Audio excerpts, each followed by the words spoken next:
Hi guys, how we doing? Thanks for joining me for another video right here on Thailand Bound.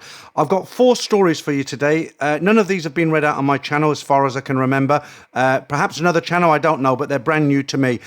Just before I get into them, I just want to explain I'm running out of background videos for the moment. They've made it more strict what you can do with a camera, so I've got to be very, very careful where I point my camera as far as people walking along the streets go. But when I'm in Hua Hin, I'm sure there'll be a lot of nice footage that I haven't shot that I look forward to shooting that I can use for these stories. It's always nice to have something to look at while you're listening. That's for the guys who actually listen to the stories while watching the video, if that makes sense. Okay, let's jump into the first of 4 stories today. สวัสดีค่ะ I have been listening to your channel for quite some time, but this is my first attempt to tell you a story that I think would be appropriate for your listeners. I have spent some time in Thailand, and I may decide later to write a story about my times there. But this particular story takes place in the Philippines around 2010. I was a young officer in the US military, stationed in Asia, Japan. I was in my early 30s and in excellent shape physically, a handsome-ish man in my prime, you could say. This was due to not just my military career, but also because I used physical training as a way to deal with the terrible mental and emotional state I had been in for at least a year prior.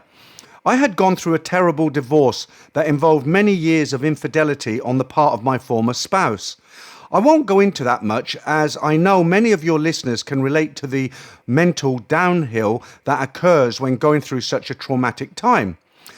So, while physically fit, I was in pretty good shape. Emotionally, I was damaged goods. This explains my mental state and why I made some of the decisions in this story. Work-wise, I was very happy. I always had a full plate to keep my mind from dealing with my emotional thoughts and loneliness. And my work in the military kept me travelling all across Asia for exercises and engagements. I was a planner for many of these month-long exercises, and this meant that I often spent at least half the year travelling for planning conferences. Maybe all the time gone had contributed to my divorce the year prior, who knows. It was not uncommon during these days parts of my life for me to spend months at a time in the Philippines, Thailand, or South Korea. My current work efforts brought me to the Philippines, where I became quite familiar with the nightlife and all of the exotic charms the Philippines had to offer. I became a regular at all of the major nightclubs, bikini bars, and areas where open-minded females frequented. When I say open-minded, I mean those young ladies who were open to entertaining a foreigner for short durations with little commitment. At times, I had no problem with bar finding especially good-looking bikini girls if that specific need arose. For the most part, I would meet up with friends I would generally find at a nightclub. I found the larger clubs had everything from regular girls to hostesses to freelancers alike, all looking for a good time or a good time with a generous tip included. One of these nights I was restless and decided to go to one of the better-known clubs for an evening and maybe make a temporary friend. The VIP entrance was a normal thing for me, as I knew the staff quite well and paid the price willingly, as I was on daily expenses from the military. As I walked to the bar, I noticed a stunning dancer, maybe 10 feet up on a pole platform. My first thought was, my God, she is stunning. A perfect athletic figure in a silver sequined bikini, blonde hair, perhaps a wig, but she was doing professional type pole maneuvers you would see out of a high-end Vegas gentleman's club. My other thought was, my God, I don't see any harnesses. If she falls, that's a broken neck or limbs at the very least. I was captivated by her moves and her tight, slim but muscular figure. I found myself unable to look away even as I got myself a beer from the bar. I made my way to an empty spot where I could just stare at her. Probably awkward since there were so many ladies approaching, asking me to dance or to buy them a drink. Normally, I would have said yes, but again, I was captivated by this beautiful girl dancing on the pole, hoping she would not fall half ready to leap out and catch her if she did, but of course unlikely, at least me catching her part. I kept staring at this pole dancer about 15 feet away.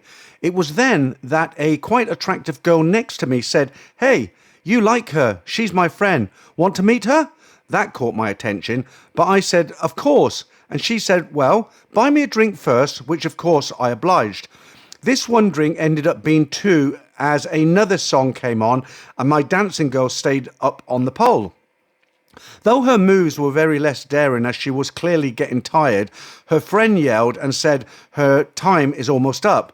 "I will go get her, but first you pay for a couple more drinks. One for each of us."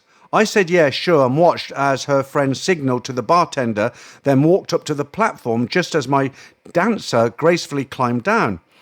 I noticed the girls chat, then both looked over at me and smiled and held up a finger as to say, "Stay put," as they walked the other way. I ordered another beer and I stayed in the same spot while another dancer took her place. It didn't take long for me to realise the song was almost done, as was my beer, and the girls had not come back. It was then I started to get a hold of myself and reflect. There you have it, you moron. You know better than this. You just got scammed for 4 drinks by a couple of pretty faces.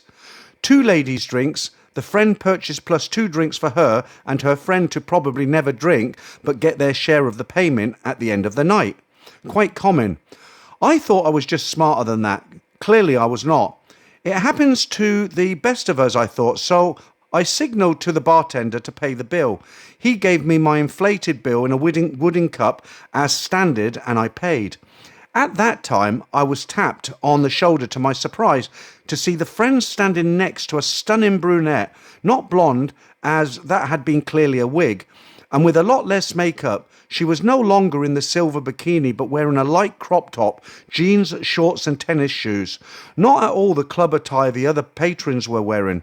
She was a chameleon, no longer the exotic pole dancer, but an out-of-place colleague-looking girl ready to shop at the mall. She was stunning, with a lighter complexion and a look I couldn't quite place, maybe half Filipina. Very exotic, even with little makeup. The girls signalled to the bartender who gave them their drinks, which both slammed quickly. I tried to talk to them, but the music was far too loud. My former dancing girl cupped her hand to my ear and yelled, "We are going to leave, we are going to eat," and turned to walk away. I followed them out of the club. In that moment, I wasn't sure why, but I felt a surge of energy and excitement following behind these attractive girls.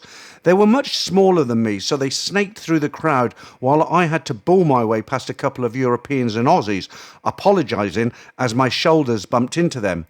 I didn't want to get left behind. Outside, the girls waited and laughed at how I made it out without being punched. They asked my name, I said Tim, and they laughed and called me a handsome vampire.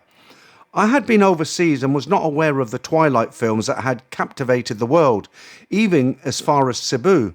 Worth noting, I looked nothing like the actor, but they had a laugh.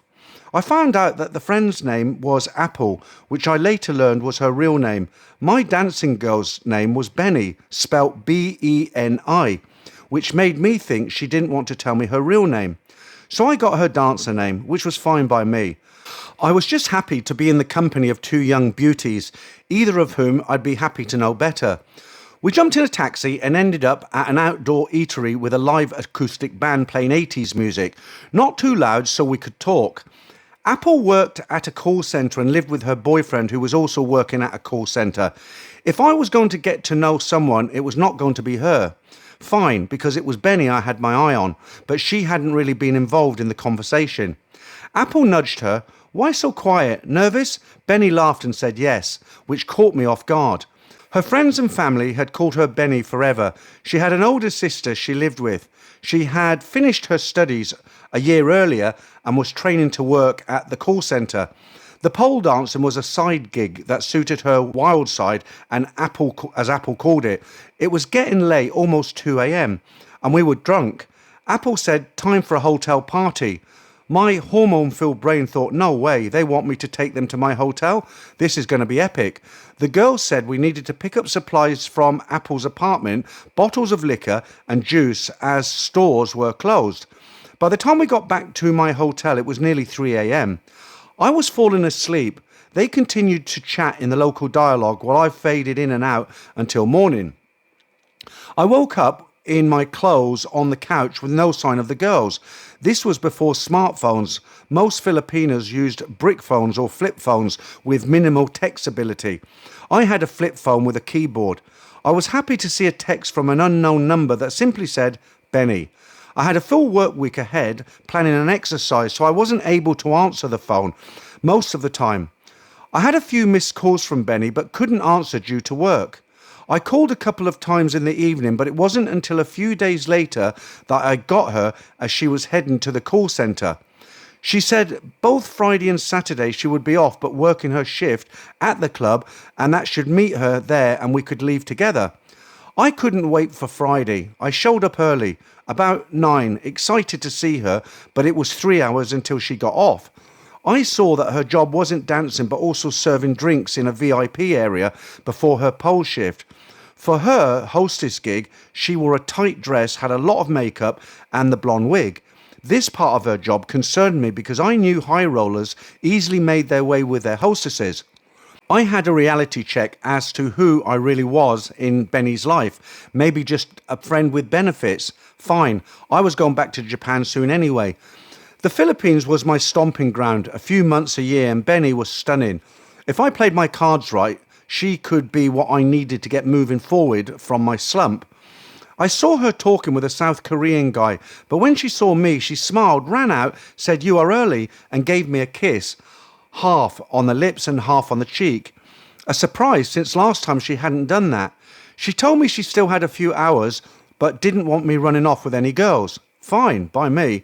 I hung around until her pole set. She smiled at me as if dancing just for me. Then let me escort her out slowly, making it clear she was with me. Outside, I asked where Apple was. She said Apple was having a date night with her boyfriend and that we might see them later after breakfast. Another reminder, it was the middle of the night for me, but morning for her. We went to a cafe and had a long talk. She said she would be working full-time at the call centre soon and quitting the club as she would no longer need the money, and that her sister had warned her if any of her bosses found out she would be fired and all her training wasted. We got along well and went back to my hotel. I was very attracted to her and there was a real spark. We didn't do anything R-rated, but there was a connection. The only negative was when I told her I only had a month and I would be not returning to Japan and wouldn't be back for a few months until the exercise, when I would be much busier. No problem, she said. We could do our best to keep in touch. This was a downer as neither of us were big into social media at the time. Still, we promised to find a way. The same pattern happened the next evening, except this time she wanted to go straight from the club to Jollibee for a quick snack, which she said she hated to do because it was against her strict diet. After we ate, we went back to the hotel. The sparks kept flying and we really connected in every possible way that evening and for every time we saw each other after. We carried on like young lovers. The elephant in the room was that we both knew I was leaving after a month and I started to get conflicted by my feelings. I knew I should not get too close to someone who could be just a vacation girlfriend. In my head, I felt due to my recent divorce, I was not prepared for an emotional connection. I was just getting back on my feet in that way. Besides, I had just met her and she was a pole dancer and hostess at a nightclub. The more I felt for Benji, the more I tried to think my way out of it. The last few times I saw her, we met before her work at the call centre. I could feel her becoming attached, the cuddling, the intimacy, beyond just physical. I told myself I was being foolish, clinging to a rebound, getting instead of seeing it as a fling. This came to a head the last night I visited her at the club. A couple of days before I left, I was restless and went to the club at 9 instead of seeing her later. I saw her in the VIP room chatting with some handsome customers, and for some reason this feeling of jealousy hit me. Maybe it was reality. I was going to be gone and she was going to still be working there. When she saw me, she broke contact and rushed down to hug and kiss me. Still, it wasn't enough. I glared at the customers with annoyance, not that they cared. That evening, she could tell I was troubled. I told her I was tired. then I did something incredibly stupid. We had been intimate and were lying together when she said, "You know, I think I love you." I should have been happy, but instead I pulled away and said, "Look, you may think that, but I'm not going to be here soon, and you are going to be here. You will be in the arms of another. You don't love me, and I don't love you." Tears welled up immediately, and she said, "Well then, what am I doing here?" She got up, collected her things, and in spite of me trying to take back my words, I really should have just been honest and told her how conflicted I was, how my past had damaged me, how the time I spent with her had been amazing, and that I was excited but scared to see where it could go. I did none of that. I let her leave. I tried to call her several times before I left, only to hear nothing. I left short messages saying I was thinking about her and hoped to hear from her soon. No reply. We had exchanged email addresses, and I wrote her and tried to explain my situation, even saying how much I did in fact have feelings for her. I got no reply from Benny. What I did get were 2 emails, one from her sister Rose. "Tim, leave my sister alone. You treated her poorly and she was crying all week. Do not contact her again. You are not a good person." Next was from Apple. "Tim, I should not have introduced you to Benny. She is not a working girl, but you treated her like one. She doesn't work in the club anymore. She was honest with you. You are a liar. Shame on you." I never outright lied to Benny. Maybe she just meant I was not being honest about my feelings. Apple said some other things that were not nice, but I understood. Basically that Benny could have had anyone she wanted but chose me. All probably true. None of them sat well. I apologised and told them I was mistaken and that I hoped very much to see Benny in 2 months when I returned to apologise in person. I hoped she would accept my apology. That is part 1 of my story. I have not yet written part 2. What I will say after reading, though, this, I remember it like it was yesterday, and I still can't forgive myself for the words I said to Benny. Okay, so that's obviously part 1 of the guy's story. Now, I've got some good news for you. If this story's left you hanging on a cliff and you can't wait to hear part 2, I've actually received part 2 before I received part 1, if that makes sense. So let's jump straight into part 2 of this story, which is a very long one. It had been a month since I had last heard from Benny. Even if she had decided not to forgive me, I still would have liked to hear that from her directly. Just one last time to end things properly. As mentioned previously, I took my working very seriously. I was always the professional, keeping my personal life separate from my duties. Recognising that I was getting distracted at work by thoughts of her was alarming to me. Because of this, I resigned myself to move on. I told myself it was best for her anyway. I wasn't good for her. I was a travelling man, emotionally damaged, and didn't live a lifestyle that could support a healthy relationship. I was only good for fun, short-lived, non-committed hookups in my home base of Japan, and whenever in Southeast Asia my work schedule took me. Funny how all that travel to non-English speaking countries seemed to match my relationship, since the language barrier often discontinued the intimacy that comes with true, honest conversation. With Benny now just a memory in the back of my mind, I decided to focus on my upcoming trip to Ulsan, South Korea. Soju-filled dancing with young ladies ready to make bad choices. Here I come. Those thoughts were short-lived. The day before I was scheduled to leave, my boss called and said, "Hey Tim, pack some warm clothes. You've got to go back to Manila." I told him, "I didn't go to Manila, I was in Cebu." Regardless, he replied, "This time you need to go to Manila." He promised me time off afterwards since I had been working my butt off. I realised this was an opportunity. I could get some time off in the Philippines, a full week with no work obligations. It didn't take a genius to know that while I had to go to Manila for work, I had no plans to stay there. I was going to Cebu. Suddenly, Benny was at the forefront of my mind again. The South Korea planning trip came and went without fanfare. No soju-fueled nights, strictly business. When I landed in Manila and powered up my dual SIM flip phone, I saw a message from Benny dated about a week after I'd left Cebu. It simply said, "I miss you." Why hadn't she just emailed me? We had even started Skyping before I left Cebu.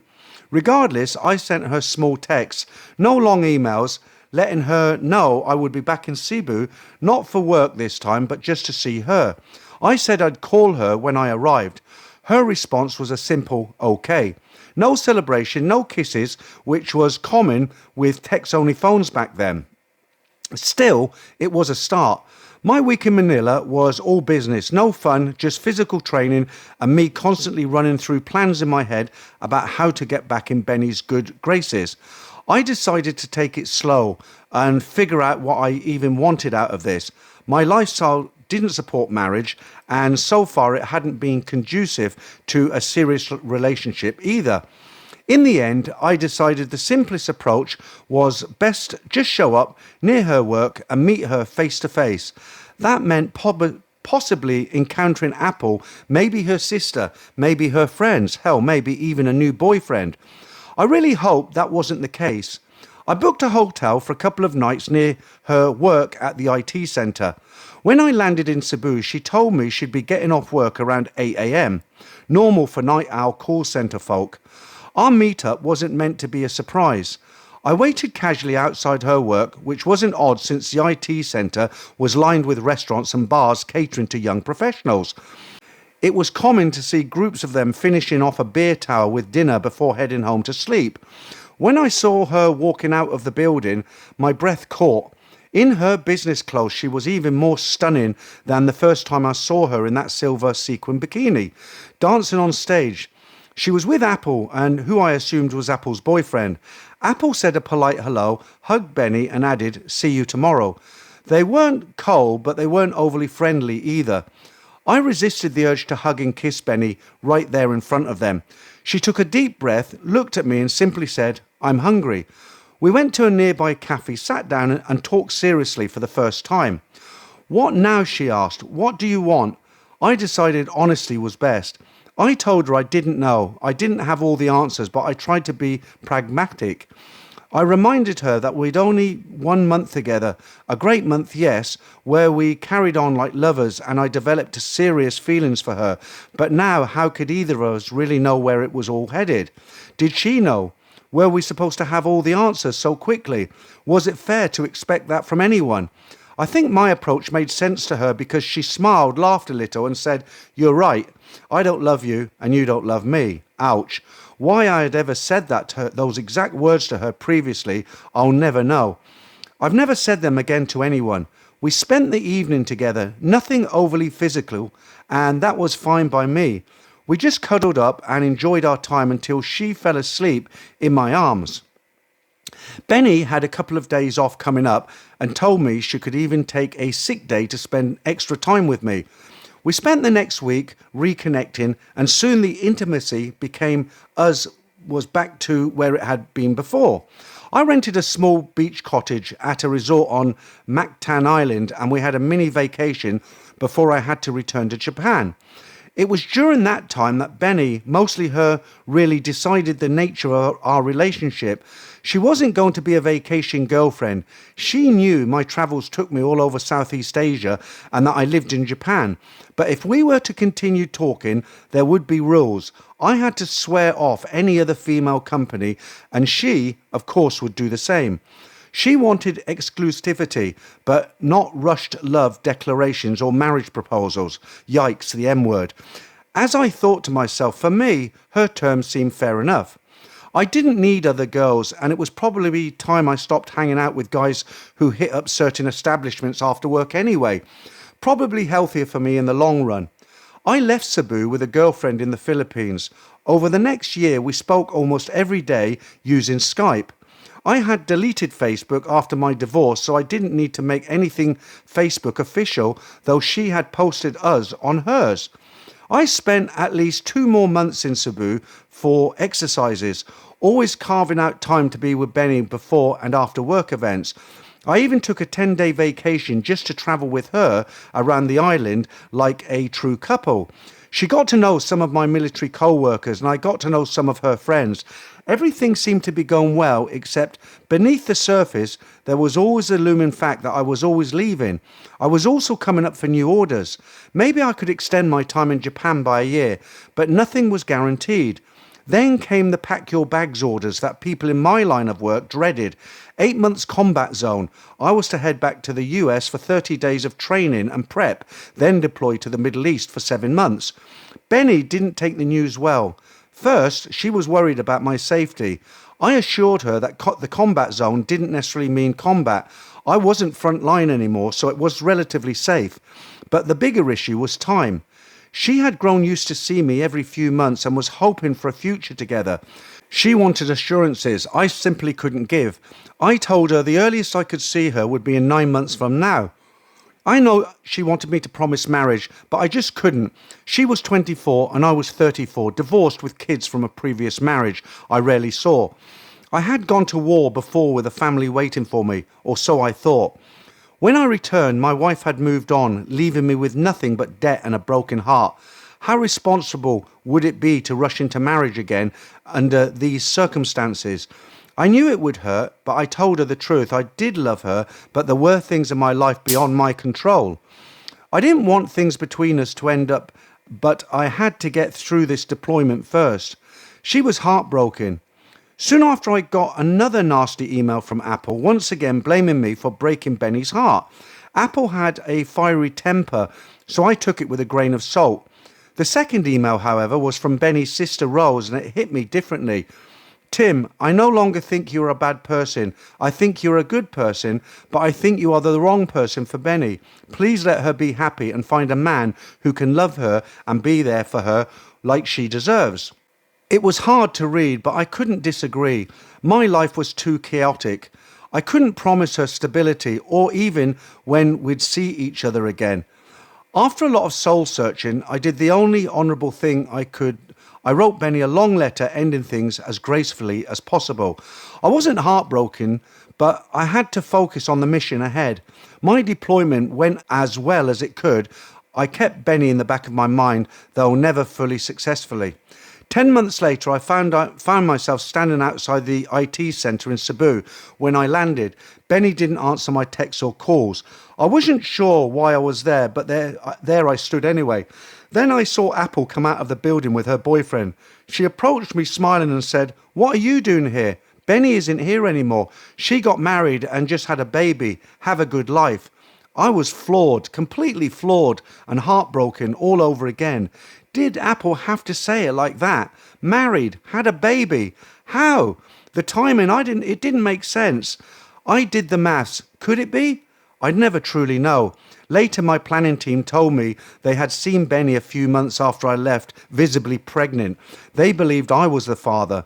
They also knew who the new guy was, a good-looking Air Force cargo pilot who had recently joined the planning team. I had actually met him. We weren't friends, just acquaintances, and we'd been at the last planning conference together. I felt burnt.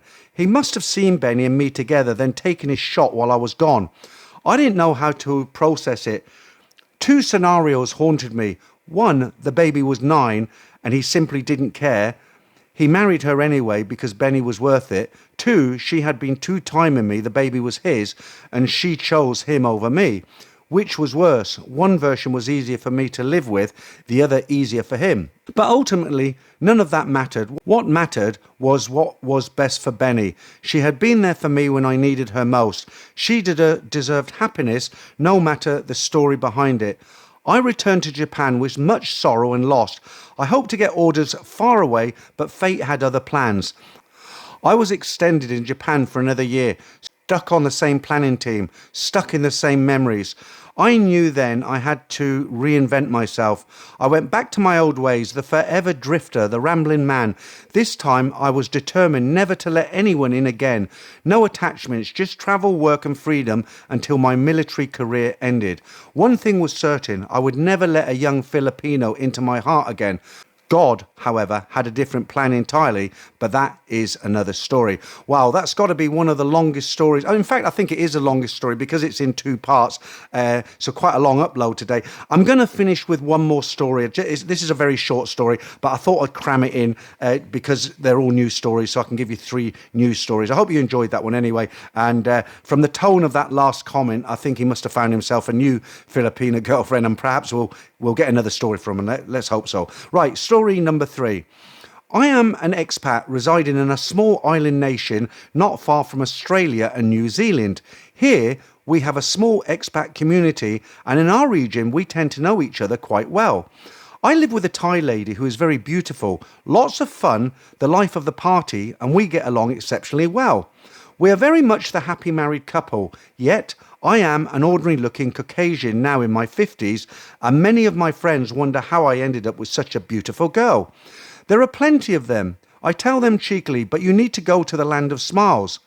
Over the years, a few of my friends from our island nation have joined us on a holiday to the land of smiles, and some of the single men have attempted relationships that just have not worked for one reason or the other. Some of the men have also tried through different dating apps and been unsuccessful for different reasons. One of my friends, Martin, not his real name, a man who is quite wealthy and has been married and divorced numerous times, was eager to secure his next love interest from Southeast Asia.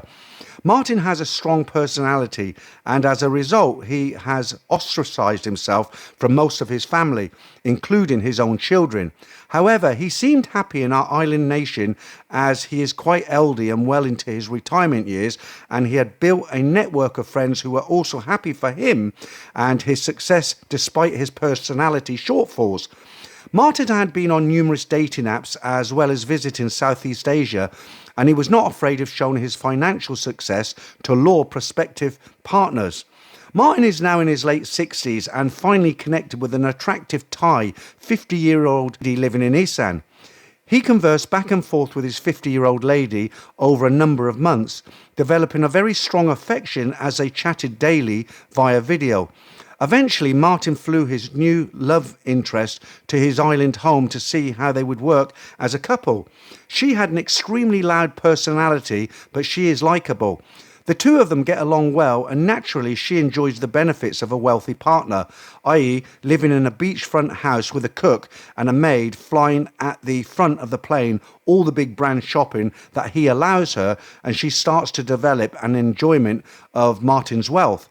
In a short period of time, Martin and his new love interest decided to go through a marriage ceremony in Thailand, including payment of dowry.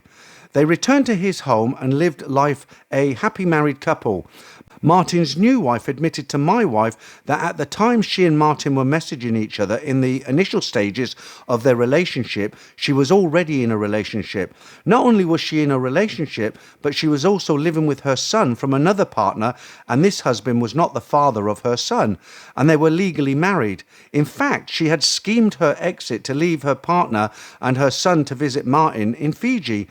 Unbeknown to them, she was fortunate that this husband had taken on her son as though he was his own. This was the first example we had seen from her that she was indeed a cold and calculating woman, and Martin was being played by a very ambiguous Thai lady.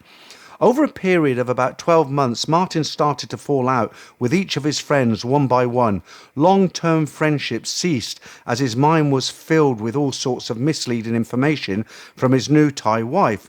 Martin is foolishly besotted with his new wife, and suddenly everything she sees must be true.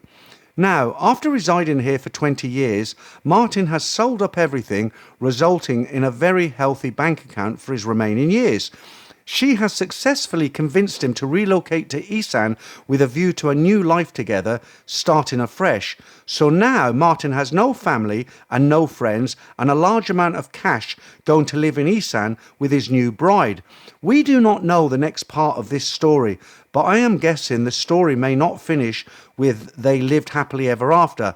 How do your viewers think Martin and the working girl will finish? Stay tuned, Peter.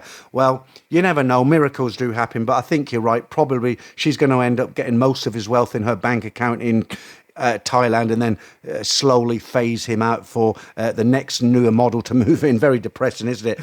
Right, that's it, guys. As always, if you're sitting on a story, it doesn't have to be from Thailand. It can be from anywhere, as long as it's quirky, interesting, like these stories have been. I'd love to read them out on the channel. I'll change names, make them anonymous.